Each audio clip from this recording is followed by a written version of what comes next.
Hi friends, అందరికీ నమస్తే. ఈరోజు తూర్పుగోదావరి జిల్లాలోని రాజమహేంద్రవరం నగరంలో ఉన్నటువంటి మరో ఉజ్జయినిగా పేరుగాంచినటువంటి శ్రీ మహాకాళేశ్వరాలయాన్ని ఒక్కసారి చూసి ఆ యొక్క మహాకాళేశ్వరుడు పరమేశ్వరుని దర్శించి తరిద్దాం రండి. ఇదిగో ఇదే మహాకాళేశ్వర ఆలయం.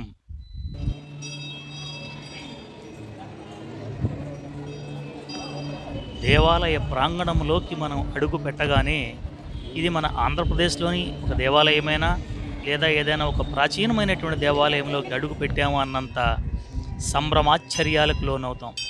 ఆ యొక్క ఆర్కిటెక్చర్, ఆకట్టుకునే నిర్మాణ శైలి, 4 వైపులా 4 గోపురాలు, 4 దారులు, అద్భుతమైనటువంటి గాలి గోపురాలతో శిల్పుల యొక్క కళా నిర్మాణ కౌశలానికి మనం నిజంగా అచ్చెరు పొందుతామన్నమాట. సుమారుగా 2 ఎకరాల విస్తీర్ణంలో నిర్మించబడినటువంటి ఈ మహాకాళేశ్వరాలయాన్ని ప్రతి ఒక్కరూ కూడా తప్పనిసరిగా దర్శించి ఆ కాళేశ్వరుణ్ణి దర్శించుకోవాల్సినటువంటి శైవ క్షేత్రంగా మనం దీన్ని చెప్పుకోవచ్చు. 2 ఎకరాల విస్తీర్ణంలో నిర్మించబడిన ఈ మహాకాళేశ్వరాలయానికి 64 ఉపాలయాలు ఉన్నాయి. ఇప్పుడు మనం చూసేవే విఘ్నేశ్వరుడు, పక్కనే కుమారస్వామి, అలాగే స్వామి అయ్యప్ప, శివ పార్వతులు జంటగా దర్శనమిస్తున్నారు. అర్ధనారీశ్వరుడుగా ఆ పరమేశ్వరుడు దర్శనమిస్తున్నారు పాలరాతి విగ్రహంగా. అలాగే వీరభద్రుడు. ఇక్కడ జ్యోతిర్లింగాలు, 12 జ్యోతిర్లింగాలని ఇక్కడ మనం దర్శించవచ్చు. నటరాజస్వామి నాట్య స్వరూపంగా, అలాగే హరిహరుడు, హరిహర మహర్షి, కాలభైరవుడుగా ఆ యొక్క పరమేశ్వరుడు ఇక్కడ మనకు దర్శనమిస్తున్నాడు. లింగోద్భవ మూర్తి, గజ సంహారమూర్తి, ప్రతి ఒక్క దక్షిణామూర్తి. అదేవిధంగా ఇక్కడ ఈ ఉపాలయాలలో ఉన్నటువంటి విగ్రహాలన్నీ కూడా చక్కటి పాలరాతి విగ్రహాలతో, కుబేరుడు, అందరూ ఇటువైపున 32 అటువైపున 32 ఉంటాయన్నమాట. ఇక ఇటువైపున పార్వతీదేవి, బాలా త్రిపుర సుందరీదేవి, తరువాత శ్రీ అన్నపూర్ణాదేవి ప్రశాంతమైనటువంటి వదనంతో దర్శనమిస్తూ ఉంటారు. శ్రీ మహాలక్ష్మీదేవి, మహాసరస్వతీదేవి, శ్రీ రాజరాజేశ్వరీదేవి, మహిషాసుర మర్దనిగా శక్తి స్వరూపిణిని ఇక్కడ మనం దర్శించుకోవచ్చు. గౌరీదేవి, జ్యేష్ఠాదేవి, ఇంకొంచెం ముందుకు వెళితే శ్రీ వాసవీ మాతను కూడా మనం దర్శించుకోవచ్చు.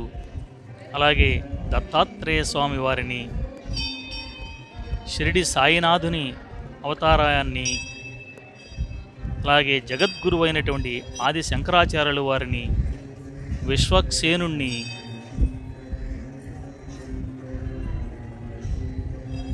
ఇక్కడ మనం దర్శించుకోవచ్చు. శ్రీకృష్ణుడు,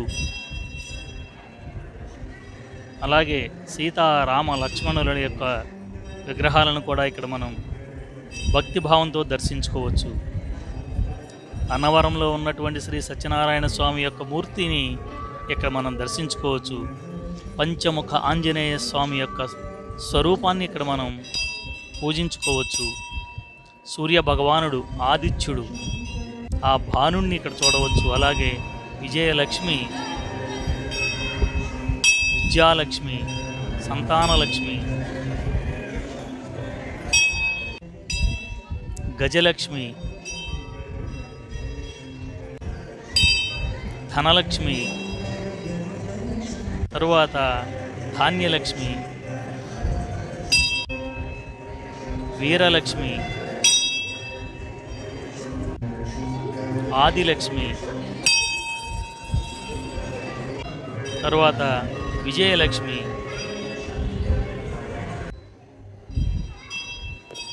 వీరిని దర్శించుకున్న తర్వాత ఇది ప్రధానమైనటువంటి దేవాలయానికి ఉన్నటువంటి 4 మార్గాలలో ఒక మార్గం. ఈ యొక్క 62 ఉపాలయాలు, 32 ద్వైతం, 32 అద్వైతం, శైవ వైష్ణవ భక్తులను కూడా చక్కగా అమితంగా ఆకర్షించేటువంటి దేవస్థానం ఇది. ఇదిగోండి లక్ష్మీ హయగ్రీవుడు, అలాగే వివిధ అవతారాలలో లక్ష్మీ నరసింహావతారం, అనంత పద్మనాభ స్వామి, వైష్ణవ భక్తులను అమితంగా ఆకర్షించేటువంటి అనంత పద్మనాభ స్వామి, పూరిలో వెలిసినటువంటి బలభద్ర సుభద్ర సమేత ఆ యొక్క జగన్నాథ స్వామి యొక్క విగ్రహాలు మనసును దోచేస్తాయి. ఇక మత్స్యావతారం, అదేవిధంగా కూర్మావతారం, ఆ వరాహ అవతారం, విష్ణుమూర్తి యొక్క అవతారాలను కూడా ఇక్కడ చక్కగా, నృసింహావతారం మనల్ని భక్తిభావంలో ముంచెత్తుతాయి. వామనావతారం చూడండి, వటుడు, 3 అడుగుల వటుడు. తర్వాత ఇక్కడ నవలింగాలను కూడా అద్భుతంగా చక్కగా ప్రతిష్ఠించడం జరిగింది. పరశురామ అవతారం, గండ్రగొడ్డలి సమేతుడై ఉన్నటువంటి పరశురాముణ్ణి, శ్రీరామావతారం, ధనుర్బాణాలు ధరించినటువంటి శ్రీరాముణ్ణి, అలాగే శ్రీకృష్ణావతారాన్ని, బుద్ధుణ్ణి, గౌతమ బుద్ధుడి యొక్క విగ్రహాన్ని కూడా ఇక్కడ స్థాపించడం జరిగింది. తర్వాత బదరీనాథ్, ఇక రామానుజాచార్యుల యొక్క విగ్రహం కూడా చూశారు. ఇది ఈ విధంగా చక్కటి 4 గాలి గోపురాలతో, ధ్వజస్తంభాలతో ఆలయ ప్రాంగణం అంతా కూడా భక్తిభావం, ఆధ్యాత్మికత ఉట్టిపడే విధంగా ఉంటుందన్నమాట. అక్కడికి మనం కనుక ఆ గుడి ప్రాంగణంలో కాసేపు కలిగిదిరిగితే మనసుకు ఎంతో ప్రశాంతత కలుగుతుంది. ఇదిగోండి ఈ దారి గుండానే మనం ఆ యొక్క మహాకాళేశ్వరుడి యొక్క దర్శనానికి వెళతారు. వెళ్ళేటువంటి దారిలో ఇది ఒక్క దారి మాత్రమే.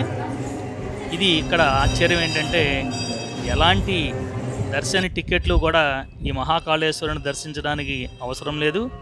ఎటువైపు నుండి అయినా సరే వచ్చి ఈ మహాకాళేశ్వరుని భక్తులు దర్శించుకోవచ్చు. ఇటువంటి ఈ విధంగా నందీశ్వరుడి పక్క నుండి వెళ్ళి ఆ యొక్క మహాకాళేశ్వరుడి యొక్క దర్శనం చేసుకుని చేతితోనే మనం స్వయంగా తాకి కూడా పూజ చేసుకోవచ్చు ఉదయం పూట. మరి గోదావరి మాత ఒడ్డును వెలిసినటువంటి క్షేత్రం యొక్క ప్రత్యేకత, మధ్యప్రదేశ్లో ఉన్నటువంటి ఉజ్జయినిలో ఆ మహాకాళేశ్వరుడికి ఏ విధంగా అయితే చితాభస్మంతో అభిషేకం చేస్తారో అదేవిధంగా ఇక్కడ కూడా ప్రతిరోజు ఉదయం చితాభస్మంతోనే ఈ మహాకాళేశ్వరుణ్ణి అభిషేకిస్తారు. వీలైన వాళ్ళు తప్పక దర్శించండి.